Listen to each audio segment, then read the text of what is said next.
are you guys doing? We're about to go back, bring the car. So kung ano yung ginagamit namin dito, syempre medyo marami. We wanted to get something bigger. So bigger in a sense that would fit about 7 to 8 people. So absolutely, there's no better way of getting one but through leasing. Yes, rental. So madali naman yung proseso. We got it from Thrifty. I think over online, mas madali at it's better kasi you have good deals as far as discounts. You got here the all-new Hyundai Palisade.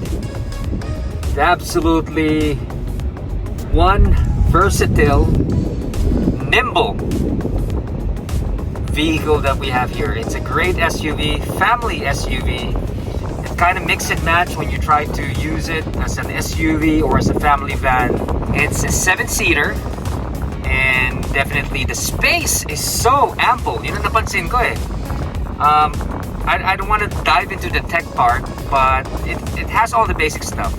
Kung makabibili ka ng Palisade in the Philippines, the Hyundai Palisade, they say normally it's all options. And when we talk about all options, it's simply about all the bells and whistles, yung mga heated seats, heated steering, power tailgates. Dito, I think this is one of the a base model.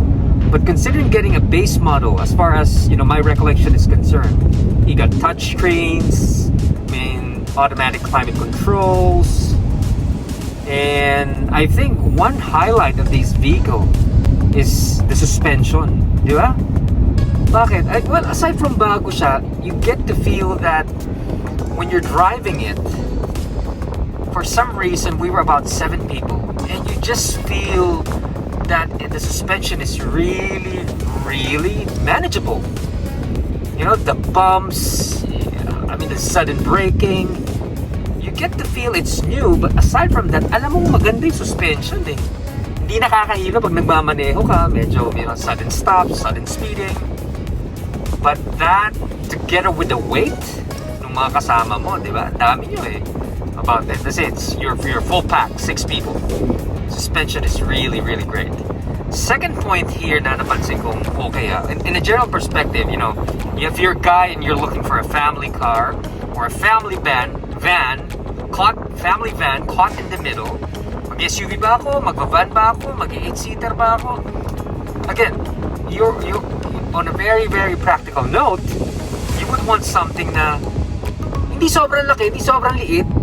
There's a good size, an ample space, but hey, when you use it alone, just like right now, I'm driving it, we're returning it, I've done the same when we pick it up, it's very nimble. Hindi siya yung pag-feeling mo, laki naman ang dala ko.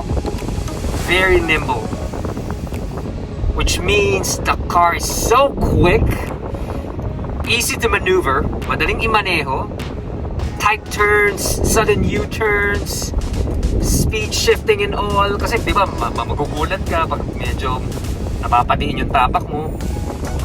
Or the last time when we tried driving it, there was a sunstorm, okay? Which is my third point. When we talk about being nimble, yung pagiging stable niya, yep. Absolutely. The stability when driving it at high speed, about maybe on an average high speed na 100 kilometers per hour or maybe to 120, which is the maximum in one of the highways here, going to one of the Dubai parks at Motion Gate. It's very stable. Imagine what facing sandstorm, traveling in a very challenge in terms of visibility, challenge in terms of wind, di ba?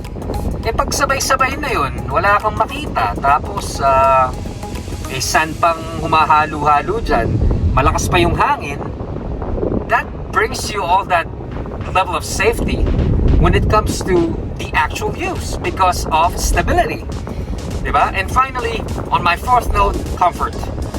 Yeah, the suspension is great and all. When we speak about comfort, the noise and vibration. Diba? Kung naririnig nyo ako, I'm just using the front-facing camera of my iPhone 13 Pro Max. And aside from it being a great phone, you barely hear something from the outside. Trying to diffuse noise from the outside, vibration from the outside, anything external. Maayos, di ba? And for me, that's comfort. Kasi kung maingay sa labas at pumapasok dito, parang nakakainis naman yun, ang ingay, di ba? Parang di ka rin nakasasakyan. And I think, you know, on a one final note, overall, hindi ko na dapat mababanggit yung mga bells and whistles eh. Why? I mean, you have normal climate control, touchscreen, navigation, Apple CarPlay, Android. It's very normal, especially here in Dubai. So kaya hindi mo siya mapapansin. Why? Because when you start driving it, you know that it's really bang for the buck. Someone who's been driving since at the age of 18. Ang sarap imaneho eh. I think the icing on the cake is when we talk about technology. You would see here that there's an eco mode, a comfort mode, a sport mode, a smart mode, and right now I'm driving smart mode, which again detects what type of driving habit in terms of driving options and terrain options. So we're back here in Mirdif, so nandito yung booth ng Thrifty. Again, much thanks to Thrifty. And if you're traveling in Dubai, I mean, you got options when it comes to leasing. Marami yan. Merong Sixt, merong Hertz. But for us, when we chose Thrifty, again, it's not only about discount, but the selection of their vehicles, whether SUV, whether people movers and all. Parada muna natin, alright?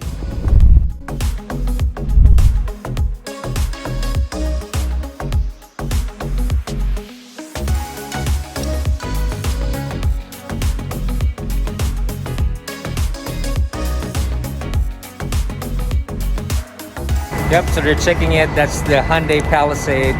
Absolutely great. Nice one.